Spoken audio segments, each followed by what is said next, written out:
It was a crisis none of us this past year could have imagined. When I lost Bob, I lost half of my world. As thousands of people lost their lives or got sick from the coronavirus, for them, life will never be normal again. thousands of others began to feel a crisis of a different kind. The biggest thing I would say is I just had an overwhelming feeling of hopelessness. The shutdown of life as we know it began to lead to a rise in hopelessness. I physically couldn't get up. I physically couldn't get to work.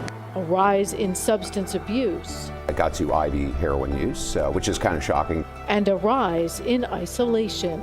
I've had some people say to me, I just want to hug someone. I just want to touch someone. For many, those feelings led to fear. Now, in the midst of a pandemic, a lot of those women are isolated. For others, the feeling led to physical health concerns. Many say that's slowly become the epidemic following this pandemic. It's caused a burden on our mental health. So much so that many wonder if after so much pain, I've had several suicidal patients, our city and our lives will ever feel hopeful again.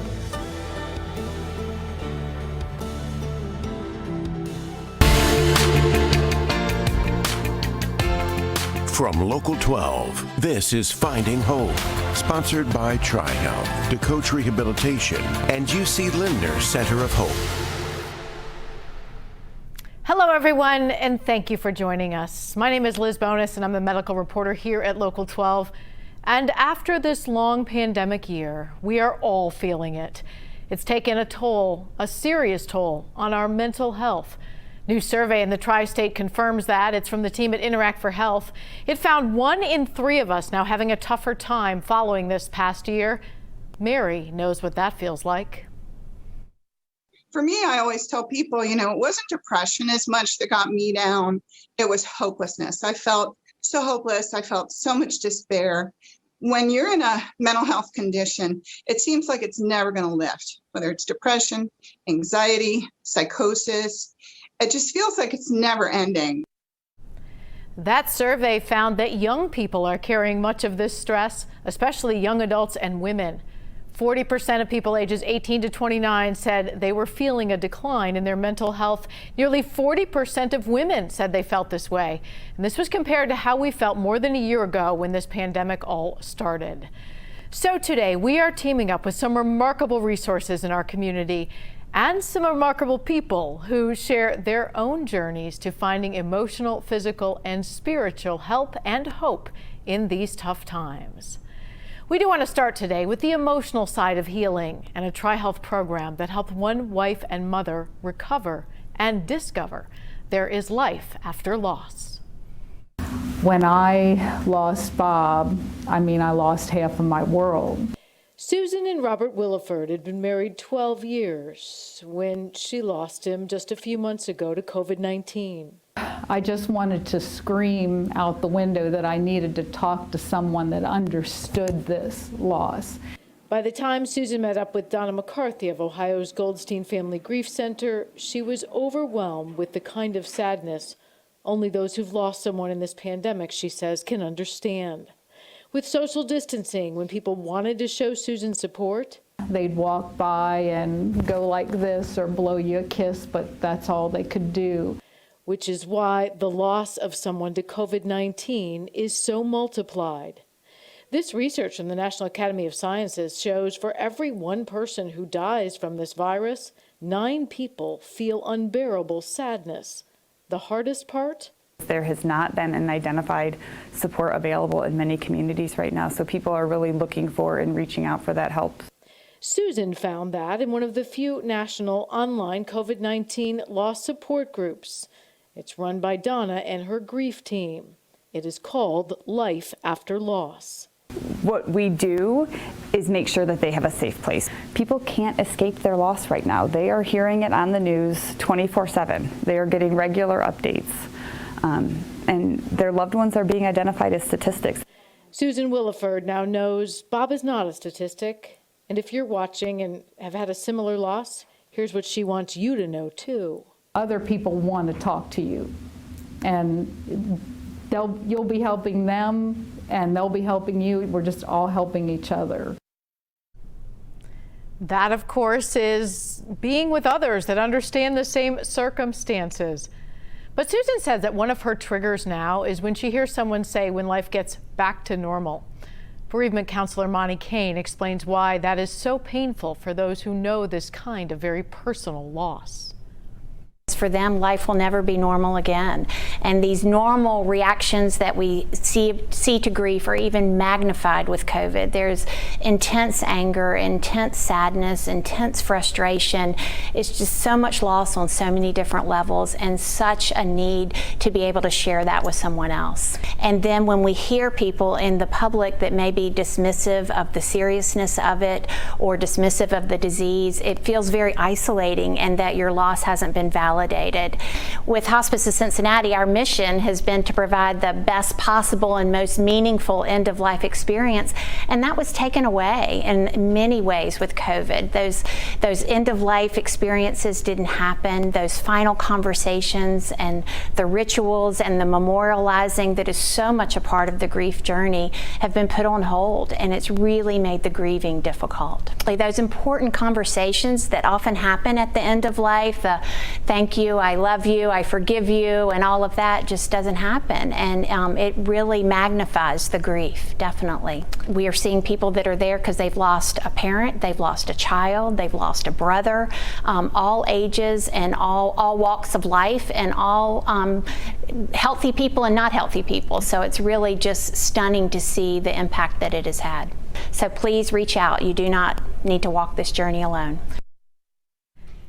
And we do want to make sure that you can find this group if you need it. The number to call, 513-891-7700.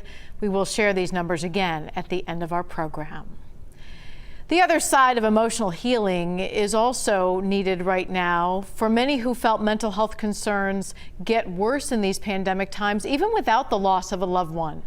A recent CDC report found if you were depressed or anxious going into this pandemic, it likely got worse. It's why one man said that he needed to reach out for help to the team at the Lindner Center of Hope. His name is Tim Shapiro, and by the time we met up with him at the Lindner Center of Hope in Mason, he acknowledged, I have had 3 different episodes of depression. The first 2 weren't anything like the third. This third one left him in need of a whole new level of care this past pandemic year. I was hospitalized, I think, because of the severity of this depression.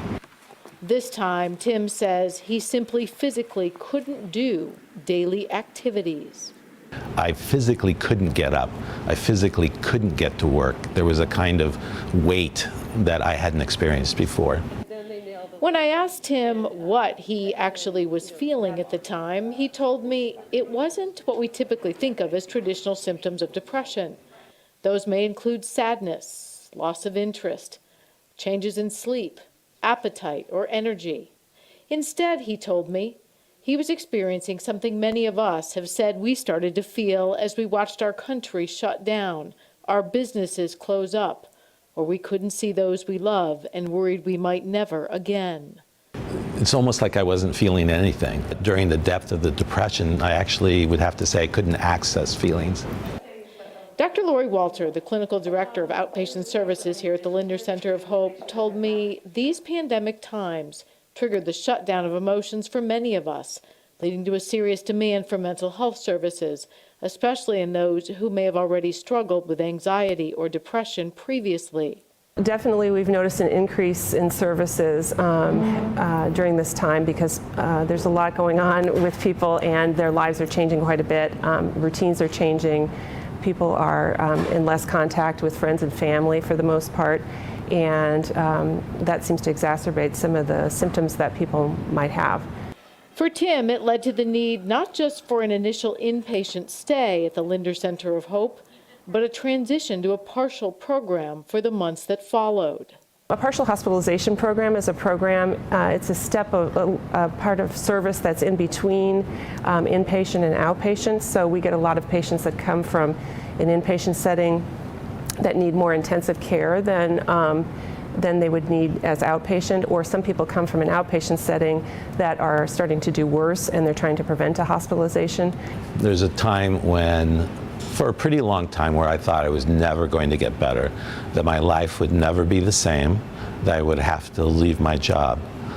I had great support from my family, particularly my wife and our 3 sons. But in terms of how deep the depression was, I actually, what happened to me? My life was great. This isn't me. Am I ever going to get better? As the rest of the world focused on vaccines and ways to physically get out of this pandemic illness, Tim found himself seeing parallels between his life and what was happening all around him. There's actually all kinds of pandemics going on beyond COVID throughout life. And for me, depression was a pandemic. It took a delicate balance of medications, talk therapy, hard work, and planning for Tim to come out of his depressive pandemic. He describes it much like those who say they had a long recovery from a physical illness after being diagnosed with COVID-19. Just as there were multiple things that I think created the severity of the depression, there are multiple things that contributed to my feeling really good right now. Now, one thing that got Tim to a better place is something that we all can do. Listen to this. Simple things like eat breakfast, get enough rest, things like that, which I would say, those things don't matter. But I found that part of taking oneself, as well as being willing to go through the different opportunities that the Lindner Center of Hope offers, that all of those things combined help. And the lack of taking oneself, I think, was the primary trigger. This really does remind us of a very important question. Finding hope means stepping up and taking care of our physical health. And one man who did just recently find that physical healing is the first step to overcoming mental health challenges is a man we're going to hear from. He's a former NFL player named Jonathon Buck. He shared his story with us to help the Bethesda Foundation and their annual Lyceum raise funds for the new TriHealth Heart Center. Here's why. Look, I was a normal kid like everybody else. And when I was 12 years old, life just took a huge turn. My dad was the coach of my Little League team. He was the president of Little League. If anybody asked me, who do you want to be like? I would have said my dad. My mom was my hero for a whole different reason. She volunteered at the school and she made me realize that if you're different, you can be accepted and have a purpose in this world. And so out of nowhere, when I was 12, I came home and learned that my father had murdered my mother. Where do you go when the life you thought you had no longer exists? His dad in prison, his mother no longer living. Jonathon Buck didn't have many choices. And so my sister and I went into temporary foster care. We went through the most intense therapy you could possibly imagine. And in that transition, I saw a guy do magic and I became a magician. Now, Card tricks became John's passion. And while he perfected this passion, he also became a pro football player with the Philadelphia Eagles. Sports is kind of what kept me on track. It taught me discipline. It taught me perseverance. It taught me teamwork. It taught me accountability. It's helped me all these little things in life that helped me kind of build where I am today. And I just loved the competition. I stuck with it. I ended up playing 14 years in the NFL. I was fortunate enough to make 2 Pro Bowls and got a Super Bowl ring. And then my career ended when I found out I had a medical condition. So what are you comfortable sharing about your medical condition? So I played 14 years in the NFL, and then I was traded to a team called the New Orleans Saints. And when you get traded, you're basically an asset, right? And so when you get traded, the team that's going to take you over, they want to make sure that you're healthy and ready to go. And so I went through a physical with the New Orleans Saints, and they discovered I had a heart condition. And they said, hey, let's go get some tests. I said, no problem, not thinking anything of it. Long story short, we got the results of that test. I was getting ready for practice, and they basically were like, yo, you're going to be in emergency open heart surgery probably in the next 48 hours. You're never playing football ever again. And here we are. It turned out that John had not only a heart murmur and a leaky valve, he had an aortic aneurysm, which was ready to burst. I was super fortunate that they found it. I had a valve replaced. I had the aneurysm removed, and my aorta is now replaced, and I am happy to be alive. So that begs a couple follow-up questions, and that is, I've heard you speak a lot about forgiveness, and I wondered, do you have a relationship with your dad now? Is he out of prison? Is he still living? My dad is still alive. He was sentenced to 13 years for second-degree murder, which when you're a kid, that sounds like a long time. And then as you get older, you realize wow, for what you did, 13 years. I mean, there's people that get DUIs that spend more than that in prison. So I realized I wanted to see him for a long time out of curiosity, but nothing in my life stemmed action. And then sure enough, my wife got pregnant and I realized I was about to become a dad. And for whatever reason, it was that moment that I realized I wanted to see my dad and kind of have complete closure with that side of my life. And instead of repeating the past, instead of becoming kind of the father that you never had and maybe getting into a bad cycle, I wanted to change the past and be better than where I came from and be better than what I had. And so I forgave my dad for being lost and making a huge mistake. And those are two things that I can compartmentalize in my own mind to have peace, to find all the motivation to be the best dad I can be for my little girl. Do you have a relationship with him now? No, and me going to see him wasn't about that. In fact, I had to redefine what forgiveness means, right? It wasn't about winning and losing. It wasn't one-upping. It doesn't mean, hey, I'm okay with what you did. Let's go be pals. For me, forgiveness was nothing more than me taking all those emotions, the anger, the betrayal, the frustration, just everything you can imagine, and just finally putting it to rest and doing what I think all resilient people do. And that's take negative emotion and turn it into something positive, finding motivation in defeat and changing the world so that other people don't have to go through pain that you went through. How's that going? This quarantine's almost been a year. And with my pre-existing condition, I don't go very many places because I got the first shot. I'm waiting for the second. But, you know, I was filming a big movie role. I was going to be the predecessor to John Voight in a movie, huge break, right? It was going to be my big break. Had all these theater shows. The career was rolling. What happens? Everything gets postponed, canceled. And instead, my life slowed down and I've been at home every single day with my little girl at an age where she's within 1-2 years old. And there is nothing in the world I would have traded for that. There's so many things I would have missed out. And now I'm so thankful that I've literally been home every day. And the first thing my daughter says in the morning isn't just mama, it's mama, dada. And it's the greatest thing in the world. So my favorite thing to ask in conclusion when someone has a life-altering health event, because, you know, it sort of can just change the way you feel about so much, is how did it impact you? Like, you know, the emotional you. Physically, they got you better, but did it really just feel like, hey, I got a second shot at life? Because once you have the open heart surgery, I was on 21 pills for quite a while. And so, you know, they say depression is a side effect. All these anger, frustration, all these things. I don't know if depression is the right word, but it's probably the closest word that would describe what it is. But you go through an emotional whirlwind after heart surgery. And it's just your hormones are all over the place, the meds. It took me about 1.5 years, 2 years, and I'm 3 years out now to really, I think, emotionally kind of come back. It took me probably 9 months to realize the magnitude of what had happened and how lucky we were to be alive, because I was one hit away from being hit on Monday Night Football a couple days later to dying. And with the condition I had, once your aorta ruptures, you're dead before you hit the ground. And even if you're on a hospital bed, that's it. And so I am definitely thankful every single day to be alive. And it's an emotional journey. We do want to show you some video of the new TriHealth Heart Center. John teamed up with them to support with the Bethesda Lyceum. They recently had that groundbreaking, and these are some renderings. It's on the campus of Bethesda North Hospital. John said part of his healing is a good reminder to all of us. Giving back sometimes can have lifelong consequences. Because you never know when you're going to be that person that reaps the benefit from all the hard work and donations that you gave to a facility that you will need. So that's life come full circle. Well said, huh? John got lucky that providers caught his health problem early, as he mentioned. But if you are feeling sadness, loneliness, or loss, the team at TriHealth also reminding us that you might not know if you have a physical health challenge influencing your mental health if you don't tell a healthcare provider what you're feeling. You know, these feelings can influence all kinds of things in the body. A lot of what I find with isolation and postpartum depression in patients is that it really is related to their support system. And now in the midst of a pandemic, a lot of those women are isolated. From pregnancy to young children, across the board, healthcare providers are seeing the physical signs of loneliness. You know, abdominal pain is one of the biggest things that they'll complain of, or headaches. And so sometimes it's hard for us to tease out whether those things are more actual physical symptoms versus those that are more psychological symptoms. In adults, loneliness now has been linked to your body having a harder time fighting off illness.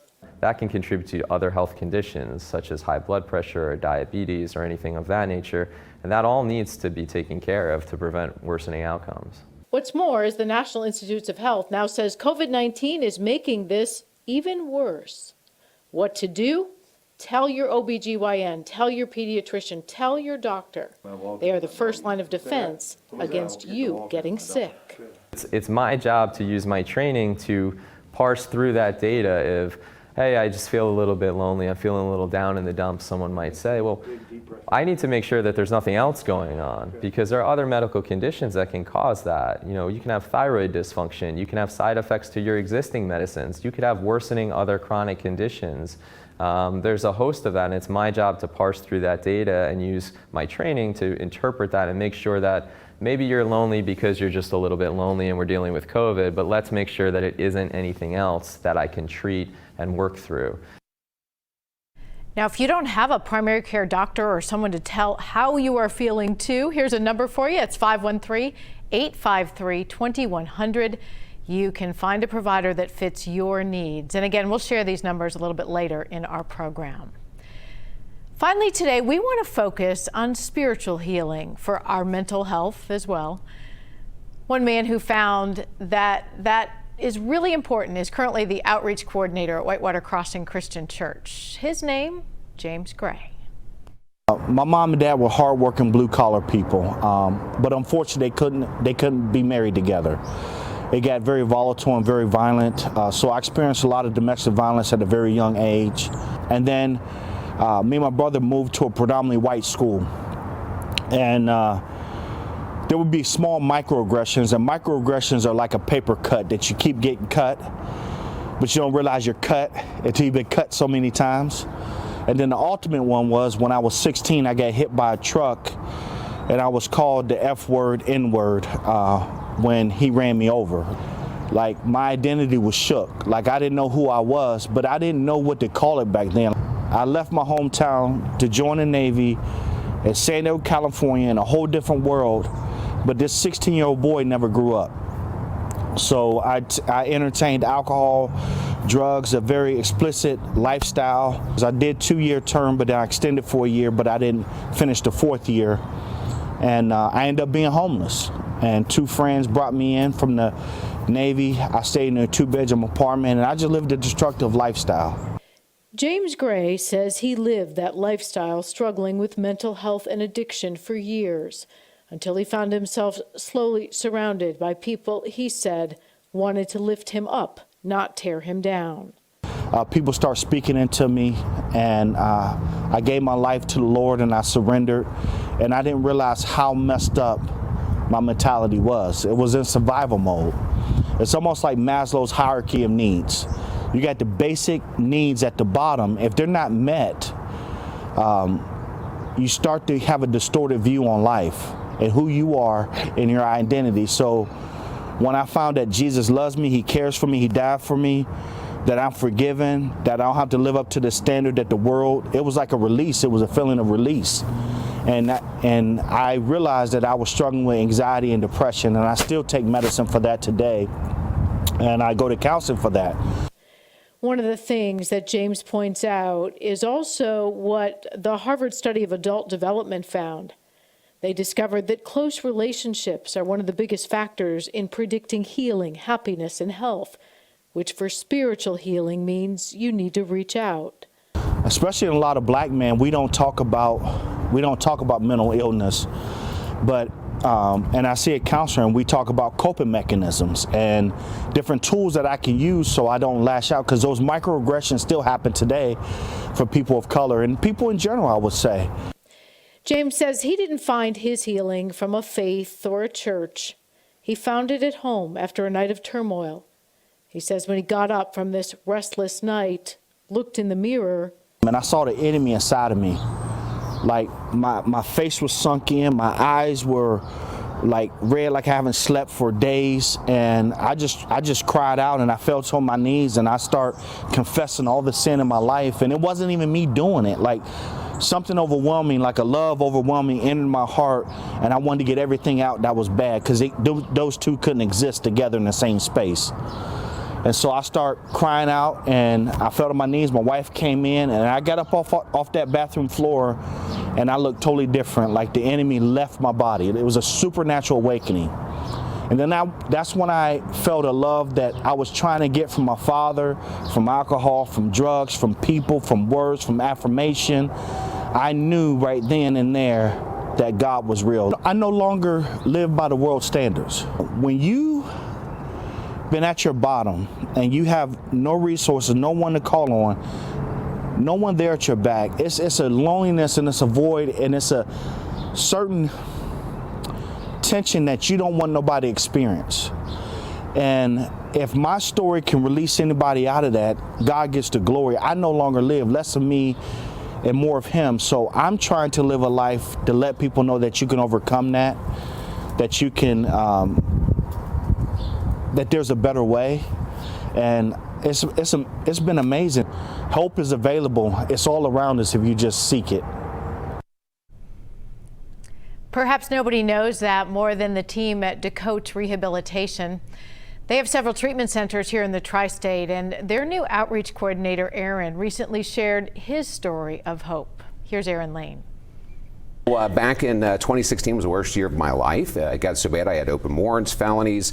I felt that I was going to go to prison, and a local judge gave me an opportunity to go to treatment one last time. So that hope she had for me, well, even though I didn't deserve it, is something that I wanted to carry moving forward. Erin Lane is now the Director of Community Outreach at DeCoach Rehabilitation Center.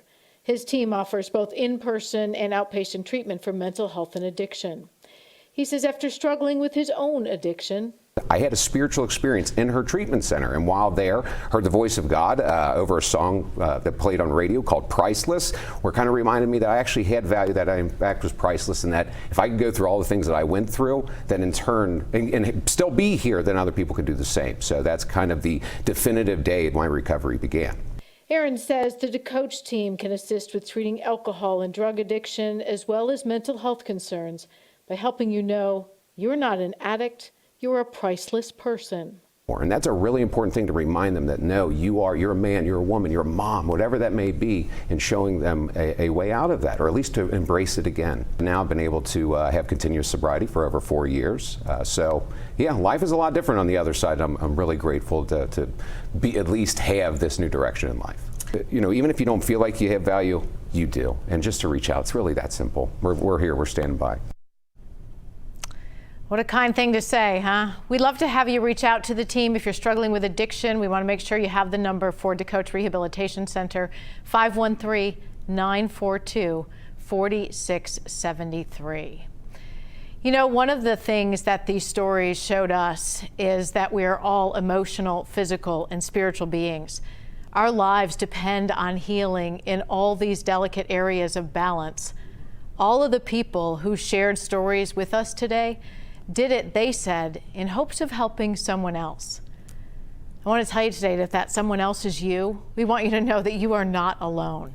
There is help for your grief, help for your loneliness, your depression, your physical health, and your spiritual emptiness within if you're feeling that.